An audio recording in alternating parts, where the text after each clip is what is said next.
My husband's family planned a birthday dinner for his mother. They called it a surprise party, but the real surprise was that she wasn't invited. I'm not joking. They made reservations at her favorite restaurant. They bought decorations, a cake with her name on it, and even planned a toast. But they never told her. Not a word. She had no idea it was happening. I thought it was a joke at first. Who plans a birthday party for someone and doesn't invite them? At first, I thought maybe it was a mistake. Maybe someone forgot to call her. But no. When I asked about it in the group chat, they brushed it off. My husband's sister said, "She just makes everything awkward." Someone else replied, "It's better this way. We can enjoy ourselves without her fussing." I couldn't believe what I was reading. These people were planning to celebrate her birthday without her, and they were proud of it. I asked my husband about it. He shrugged and said, "You know how she is." That was it. No guilt, no second thoughts. Just a cold answer, like this was normal. I felt sick. I didn't grow up in a perfect family, but this was something else. His mother wasn't perfect either, but she didn't deserve this. She always tried her best. I'd seen her show up to birthdays, weddings, even baby showers, smiling and bringing gifts. Even when they ignored her or made fun of her, she stayed kind. She never complained. I used to wonder why she put up with it. Now I knew she still loved them. She just wanted to be included. That broke my heart. So I did what I had to do. Quietly, without telling anyone, I canceled the dinner reservation. I called the restaurant and told them we wouldn't be coming. I deleted the event from the family calendar. Then I took my mother-in-law out myself. Just the two of us.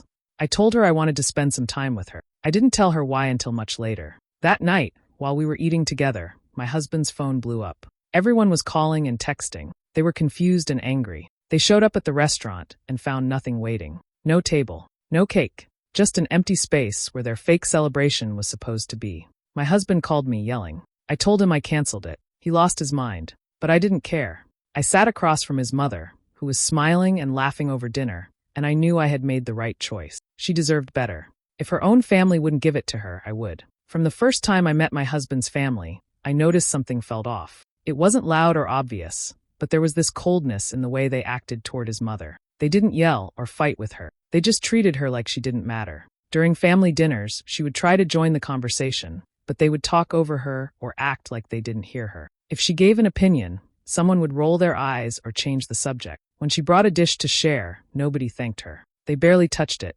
She'd sit quietly, trying to smile, while everyone else talked around her like she wasn't even in the room. At holidays, it was worse. They gave each other nice gifts and shared stories, but her presence always looked like last-minute things. Sometimes they even forgot to get her something until the very end. She never complained. She would say, "It's the thought that counts," even when there was clearly no thought at all. She had old-fashioned ways, sure. She believed in writing letters, calling people to check in, and making home-cooked meals. They made fun of that. They called her stuck in the past, or said she was trying too hard. Once, my husband joked that she was like a walking history book. His sister laughed so hard she nearly cried. His mother just smiled and stayed quiet. What hurt me the most was how used to it she was. It was like she expected to be ignored or teased. She never stood up for herself. She just smiled, changed the subject, and tried to stay cheerful. I could tell she loved them deeply, and maybe that's why she let it all slide. She wanted peace. She didn't want to push anyone away. But they never gave her the same kindness back. I remember once she baked cookies and brought them to a family event. She spent the whole day before making them from scratch. No one ate them. Someone even joked, "Did you forget the sugar?" They just sat there on the table untouched. I watched her quietly wrap them up afterward and take them home. She didn't say anything, but I saw it in her eyes. She was used to this. My husband never defended her. He didn't see a problem. When I pointed things out, he told me I was being sensitive. "That's just how we are," he'd say. "She's fine." But she wasn't fine. I could see how small she looked when they brushed her off, how she'd fold her hands and stay silent when they ignored her. The more time I spent around them, the more I felt uncomfortable. I couldn't understand how they could treat their own mother like that.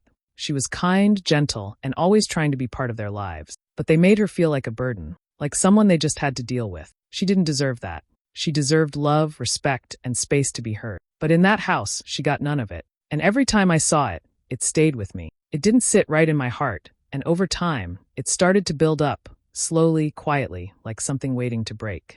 It started with a group message from my husband's sister. She said we should plan a dinner for their mom's birthday. She wanted to make a reservation, order a cake, and have a nice evening together. At first, I thought it was a sweet idea. I smiled reading the message, and even thought about what kind of gift I could bring. But as I scrolled through the messages, something felt strange. No one mentioned telling their mom. They were talking about decorations, food, and who would bring what.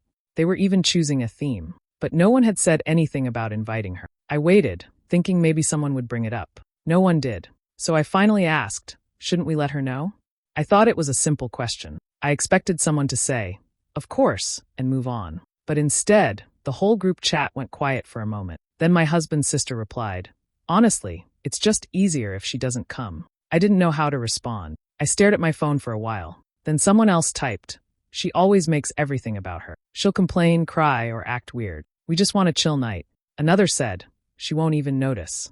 She's so out of it these days. I couldn't believe what I was reading. These people were planning a birthday dinner for their mother, and they didn't even want her there. They were joking about her like she was just some problem to avoid. Even my husband was laughing along with them. He sent a laughing emoji after one of the comments. I felt sick. This wasn't just forgetting to invite her. They were doing it on purpose. They were planning a party in her name and making sure she didn't know about it. I kept reading the messages, hoping someone would speak up and say it was wrong. No one did. I tried again and said, it's her birthday. Don't you think she'd like to be there? My husband's sister replied, you're new here, so I get it.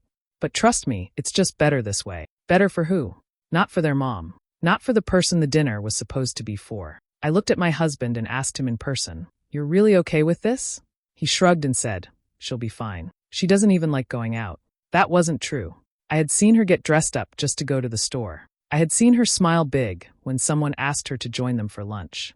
She liked being part of things. She just didn't get asked very often. The group chat kept going. People were joking about how peaceful the dinner would be without her. Someone even said, finally, a birthday without drama. I didn't find it funny. I couldn't believe they were doing this. They were planning a night to celebrate her life, and yet, they didn't want her in it. That's when I started to feel something heavy in my chest. I didn't know what I would do yet, but I knew I couldn't just go along with it. Something about this felt so wrong, and I couldn't shake it. One afternoon, I got a message notification on It was a new group chat. At first, I didn't know what it was. I thought maybe it was another planning chat for the birthday dinner. But when I opened it, I quickly realized something was different. The name of the group was Family Chat Only. But then I noticed her name wasn't there. My mother-in-law wasn't in the group. It was just the kids, their partners, and a few cousins. At first, the messages looked like normal family talk. Then I scrolled up and started reading from the beginning. That's when my stomach turned. They were talking about the birthday dinner, but not just the plans. They were laughing about how they were keeping it from. Someone said, she's so clueless, she won't even notice. Another replied, she'll probably think we forgot, and honestly, that's better. I couldn't believe it. These were her children, her own family, and they were speaking about her like she was nothing. They were calling her annoying, dramatic, and too emotional. One message said, she always talks like it's 1950. I can't deal with another story about some old recipe. Another said, let's be honest, her being there would just ruin the vibe. I sat frozen, reading word after word. It wasn't just strangers talking this way. It was the people she loved, people she cooked for, people she supported. I kept hoping my husband would say something kind. Maybe he would defend her. Maybe he would ask them to stop. Then I saw his name pop up in the chat. He was right there with them. He sent a message saying, let's not turn this into one of her sad little tea parties. Then he added a laughing emoji. I felt my heart drop. I didn't know he could talk like that about his own mother. My hands were shaking. I stared at the screen, trying to understand how this was real. I had always known they treated her badly. I had seen the way they ignored her at dinners and brushed her off at holidays. But this was different. This was mean. This was cruel. And they were proud of it. Proud of shutting her out. Proud of hiding the dinner from her. Proud of mocking her behind her back like it was some inside joke. It made me feel sick. I didn't say anything in the group. I just left the chat quietly. I couldn't look at my husband. I didn't want to hear any excuses. There were no excuses for that. I kept thinking about her, sitting at home, probably looking forward to her birthday, not knowing they were planning something without her. That night, I couldn't sleep. I kept seeing the words from the chat in my head. Every laugh, every insult, every message felt like a knife. I thought about the way she always smiled at them, even when they didn't smile back. How she still tried to stay close to them, even when they pushed her away. Something broke in me. I had seen enough. This wasn't just a misunderstanding or a small mistake. This was planned. This was on purpose. And I knew I couldn't just stay quiet anymore. After reading those awful messages in the group chat, I knew I couldn't let that dinner happen. I couldn't sit there, pretending everything was fine, while they laughed behind her back and left her out of her own birthday celebration. I was still angry, but more than that, I felt deeply sad for her. She didn't know any of this was going on. She still believed they cared. I waited a day before doing anything. I wanted to be sure. But the more I thought about it, the more I knew what I had to do. They didn't deserve to celebrate her if they couldn't even invite her. So, I decided to cancel the whole thing. Quietly, without asking anyone, without warning. I knew where the dinner was supposed to be. I had seen the restaurant name and time in the messages. I called the place and asked if there was a birthday reservation under my husband's sister's name. They found it right away. I told them we had to cancel. They asked if I wanted to reschedule, and I said no. Just cancel it. That was all. After the call, I felt calm. I knew they'd be angry when they found out, but I didn't care. I wasn't scared. I felt like I was doing the only thing that made sense. Next, I went into the shared calendar we all used for family planning. The dinner had been added there, just a small note with the date and time. I clicked on it and deleted it. Just like that, it was gone. No alert, no message. I didn't want to explain myself. Not yet. Then, to make sure they wouldn't quickly figure it out, I sent a short message in the group chat. Not from my number, though. I made a new account. I kept it simple. Hey everyone, the dinner is canceled due to unforeseen issues. Sorry for the change. Hope you all understand. No one replied right away. I turned off my phone and put it aside. I didn't want to hear the noise. After that, I got in touch with my mother-in-law. I asked her if she wanted to go out with me, just the two of us. I told her I wanted to treat her to dinner for her birthday. She sounded surprised, even a little nervous, like she wasn't used to someone thinking of her like that. I said, just you and me. A calm, happy evening. She said yes. I could hear the smile in her voice. I didn't tell her about the canceled dinner. Not yet.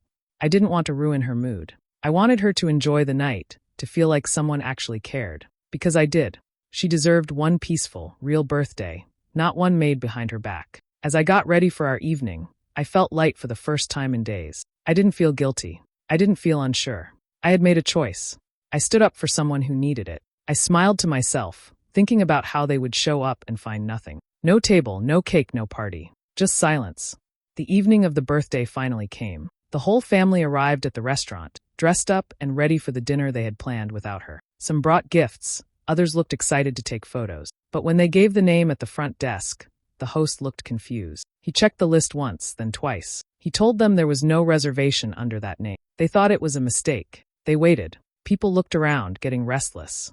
The hostess called the manager. Still nothing. The table had been canceled. The restaurant was fully booked, and there was no space left for them. That's when they started arguing with the staff. Voices got louder. One cousin swore they had the right day. Someone else blamed the restaurant for losing the booking. They called my husband's sister, asking if she messed up the time. She said no, it was correct. Everyone began blaming each other. Some thought it was a prank. Some thought someone in the group had canceled it by accident. No one could explain what happened. While all this was going on, I was sitting at a quiet restaurant across town. It was just me and my mother-in-law. We were at a cozy table near the window, eating dinner together. She looked happy, calm, and at peace.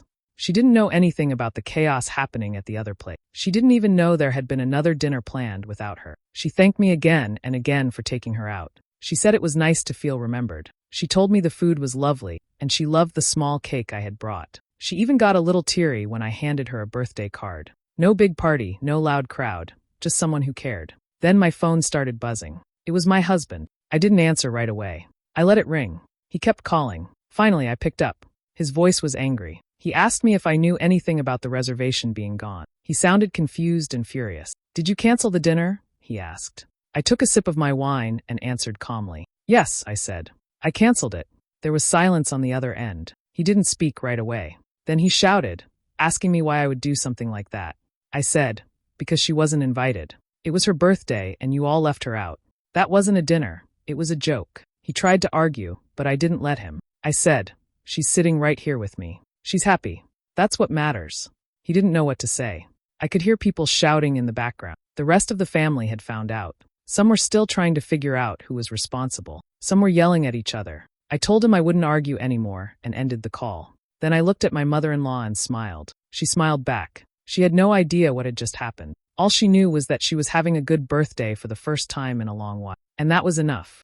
Later that night, after the dinner with my mother-in-law, I went home. The house was quiet for a while. I changed into my pajamas, washed my face, and sat on the couch. I felt calm. I had no regrets. Then, after about an hour, I heard the front door slam. My husband had come home. He walked in fast, his face red and angry. He didn't even say hello. He went straight to yelling. Did you really cancel the dinner? He shouted. What is wrong with you? I didn't shout back. I stood up and looked him in the eyes. Yes, I did, I said. And I'd do it again. He kept yelling, saying I embarrassed him in front of his family. He said everyone was calling him, blaming him, asking what happened. He said I had no right to do what I did. I let him talk. Then I walked to the table and picked up my phone. I opened the screenshots I had saved from the group chat, the one they accidentally added me to. I held the phone out and told him, "Read this." At first he refused. He said he already knew what it said. I told him, "No, you don't.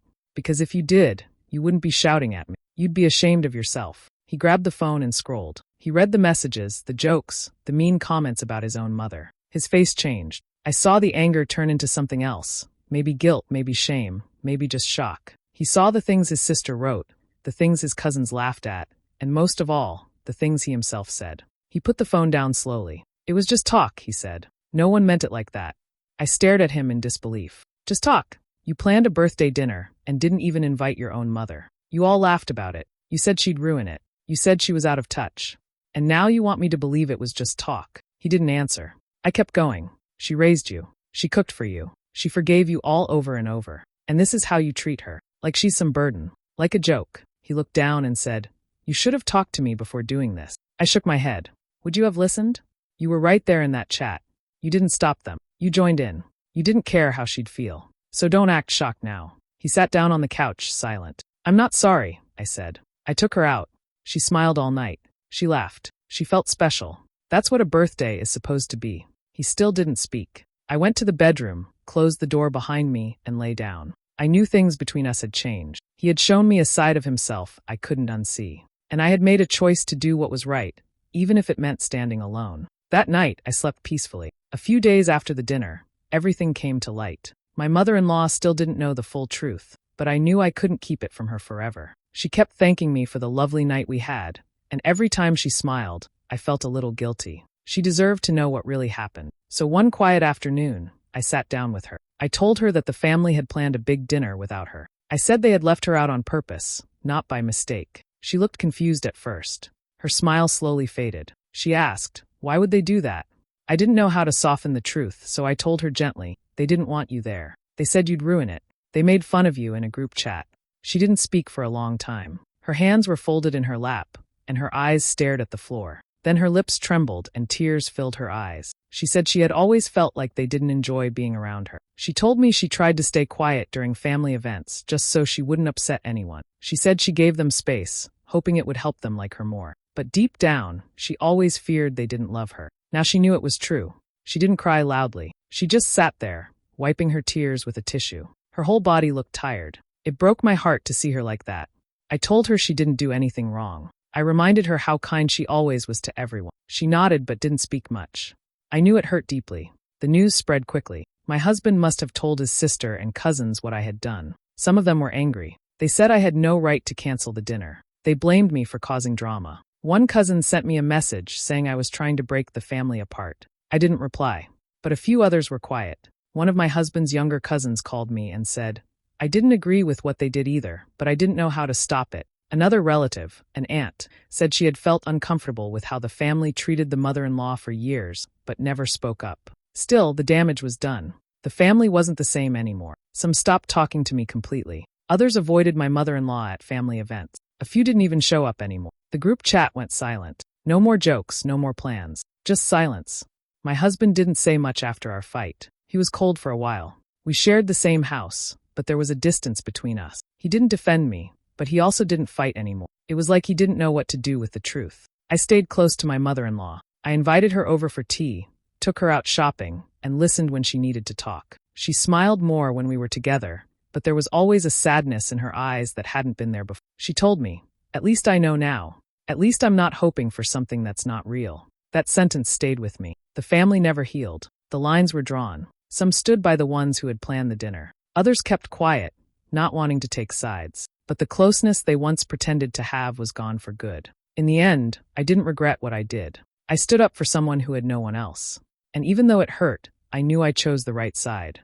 After everything that happened, I wanted to do something special for my mother-in-law. She had been hurt so badly, and I could still see the sadness in her eyes. I knew I couldn't fix the pain her family caused, but I could give her a memory that felt real, warm, and full of love. So I planned a small birthday celebration just for her. No big group. No decorations done for show. I invited only a few people, those who truly cared about her. a neighbor who always checked in on her, an old friend from her church, and one of her co-workers from years ago who still called her often. These were people who respected her and made her feel important. I didn't tell her much about it. I just said I wanted her to come over for dinner at my place. When she arrived, she was surprised to see the small group of friendly faces waiting for her. There were candles on the table, soft music playing in the background, and her favorite flowers in a vase by the window. Nothing fancy, but everything was chosen with care. She looked around and smiled. It wasn't a fake smile. It was the kind that comes when someone feels truly loved. She hugged each guest and sat down, still a little surprised but clearly happy.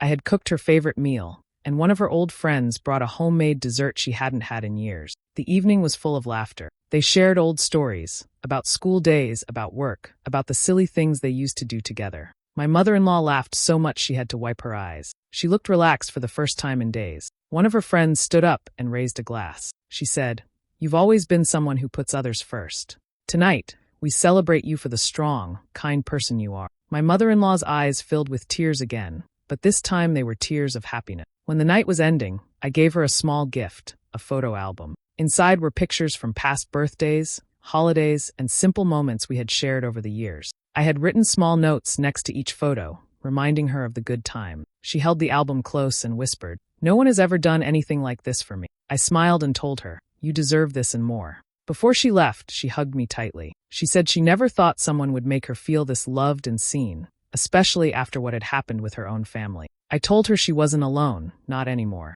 That night, she went home smiling. It wasn't just about the food or the gifts. It was about being surrounded by people who saw her, heard her, and valued her. And I knew I had done the right thing. I hadn't just canceled a dinner. I had given her something real. Something she would remember not with pain, but with peace. After the small birthday celebration, things were never the same again. My mother-in-law made a quiet decision. She stopped talking to most of her family. No big argument. No long messages. She just slowly stepped away from the people who had made her feel unwanted for so many years. She didn't answer their calls anymore. She didn't show up for family events. She didn't try to fix anything. She said she was tired of being the only one who cared. The only person she stayed in touch with was me. We talked often. She came over for lunch, and we watched movies together. She smiled more, and even though the pain hadn't fully left, she looked more at peace. She told me once, "I lost a family, but I found someone who truly sees me." That meant a lot to me. As for the rest of the family, they didn't take it well. Some were angry. Others were confused. A few sent messages trying to pretend nothing happened.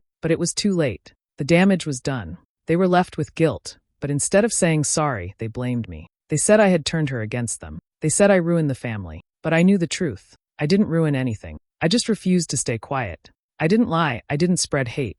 I simply stood by someone who needed support. If that broke their family, then maybe it was never strong to begin with. My husband and I stayed together, but things between us were different. He knew I was right, even if he never said it out loud. He saw what his mother had been through, and deep down, I think he felt ashamed. But he never tried to fix it. He just moved on like nothing happened. I often thought about the moment I chose to act. I could have stayed silent. I could have looked the other way and let them have their fake birthday dinner. I could have kept the peace.